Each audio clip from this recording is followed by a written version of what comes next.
Hello, আসসালামু আলাইকুম everyone. কেমন আছো সবাই? আশা করি সবাই অনেক ভালো আছে। আমি অনেক ভালো আছি। আজকে আমরা আমাদের নতুন বাসায় শিফট হব। সেখানে এই সমস্ত জিনিসপত্র নিয়ে যাওয়া হচ্ছে।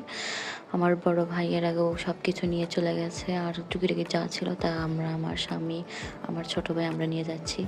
আমি বালতি, ঝাঁটা, ন্যাকড়া নিয়েছি রুমটা ভালোভাবে পরিষ্কার করার জন্য। কীভাবে রেখেছে জানি না। সেজন্য কথা বলতে বলতে চলে আসলাম। এসে দেখি যে আমরা যে রুমে উঠবো সেই রুমের ভাড়াটিয়ারা চলে যাচ্ছে। আলহামদুলিল্লাহ তাদের অনেক জিনিসপত্র, তারা একটা ভ্যান নিয়েছিল জিনিসগুলো নিয়ে যাওয়ার জন্য। কথা বলতে বলতে আমি চলে আসলাম আমাদের রুমে। এসে দেখি আমার ছোট ভাই রুমটা কত সুন্দর করে পরিষ্কার করছে। রুমটার কি অবস্থা করে রেখেছে তোমরা দেখতেই পারছো, কত ধুলা। আমার ভাইয়ের তো নাক মুখ বন্ধ করে এসেছিলো।